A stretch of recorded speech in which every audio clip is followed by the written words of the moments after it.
हरिओम। देखिए, जब आप बेबी को उठाती हैं तो क्या होता है, आपके कंधे दर्द करने लगते हैं, गर्दन दर्द करने लगती है। तो आपको क्या करना होता है, कुछ सिंपल सिंपल स्ट्रेचेस करने होते हैं, क्योंकि अभी अभी आपकी डिलीवरी हुई है तो आप कोई भी हार्ड एक्सरसाइज नहीं कर सकती। जैसे कि आपको क्या करना है, आपके कंधे हैं, इनको आप ऐसे ऊपर उठाइए, 1 then down, up then down. अब थोड़ा सा और सांस भरते उठा लीजिए तो माइंड को भी रिलैक्स मिलेगा। कैसे, अप डाउन, इनहेल, 1 2 3 4 5 6 7 8 9 10। इससे क्या हो गया, आपके जो कंधे हैं उनमें पेन नहीं होगा। फिर हमने अप डाउन किया था अभी, अब हम क्या करेंगे, इनको पीछे की तरफ ऐसे 1। यहाँ से देखो, जब बेबी को हम फीड कराते हैं तो हमारा चेस्ट बहुत भारी लगता है, कंधों में स्टिफनेस रहती है। तो आपको क्या है, इस तरीके से back and front, back and front, थोड़ा सा एडवांस सांस के साथ। Inhale back, exhale, inhale exhale, inhale Excel.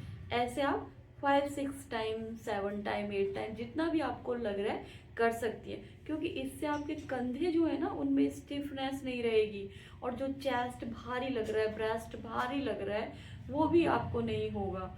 अब हमने 2 मूवमेंट किए, अब तीसरा कैसे करना है, देखिए, जो आपके शोल्डर्स है ना उनको इस तरीके से ऐसे राउंड राउंड घुमा लीजिए, 1 2, ऐसे 3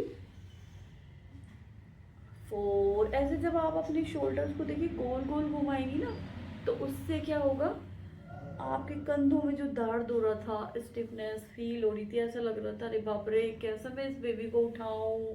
क्योंकि पहली पहली बार हम जब माँ बनते हैं तो बहुत सारी चीजें हमें फेस करनी पड़ती है, जो हमें एक ऐसा फीलिंग देती है कि क्या हो रहा है मेरे साथ, स्टिफनेस, हैवीनेस, वीकनेस, ये चीजें कॉमन हो जाती।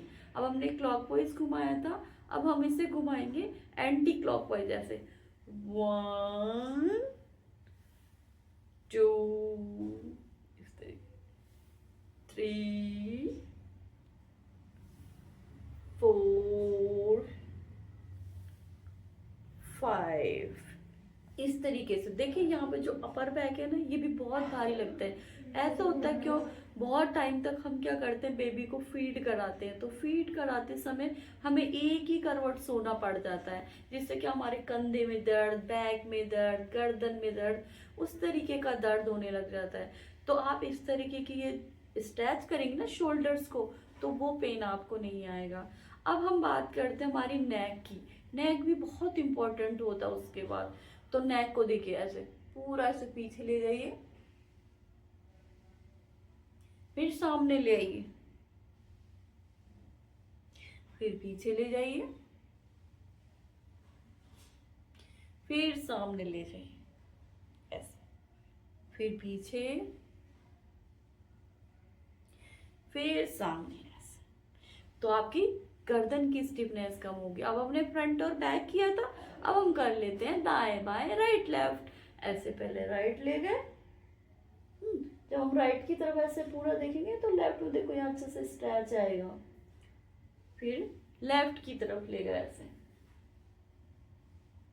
फिर यहाँ राइट में खिंचाव आएगा ऐसे, इस तरीके। ऐसे जब आप 5 10 बार करेंगी तो क्या होगा, आपकी गर्दन की स्टिफनेस दूर होगी। क्योंकि देखिए, जैसे हम बेबी डिलीवर्ड करते हैं तो क्या होता है, बहुत सारे लोगों के फोन कॉल्स आने लगते हैं, कभी क्या होता है कोई लोग देखने आने लगते हैं, उनसे बात करने लगते हैं, तो क्या गर्दन एक ही पोजीशन में रह जाती है, तो हमारी गर्दन में ना बहुत पेन होने लगता है। तो आपको क्या है, अगर ये सिंपल स्ट्रेचेस करोगे तो आपकी गर्दन में दर्द नहीं होगा।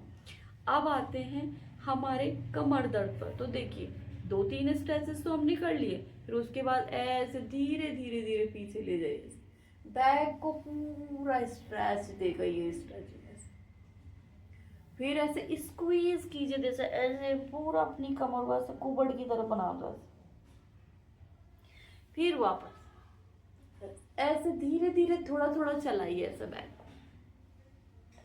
देखिए अगर आपका सिजेरियन हुआ है और टांके अभी ठीक नहीं हुए हैं पूरी तरीके से, हील नहीं हुए हैं, वहां पर कोई वुंड है, घाव है, या कोई भी तरीके की परेशानी है, तो आप इस स्ट्रेच को अवॉइड कर सकती हैं। क्योंकि कई बार क्या होता है, जल्दबाजी में कोई चीज़ बढ़ भी सकती है, तो आप इस स्ट्रेच को अवॉइड भी कर सकती हैं। नॉर्मली आप एक बड़ा पिलो लें और पिलो को यहाँ अपने बैक पे सेट करें और आराम से करके ऐसे लेट जाएं, तो उससे भी आपको यही बेनिफिट मिलेगा। अगर आप और भी डीप में जानना चाहती हैं और एक्सरसाइज करना चाहती हैं, योग करना चाहती हैं, नई मम्मी अभी आप बनी हैं, तो आप मुझे नीचे कमेंट कर सकती हैं, हीलिंग लिख सकती हैं, मॉम लिख सकती हैं। हरि ओम।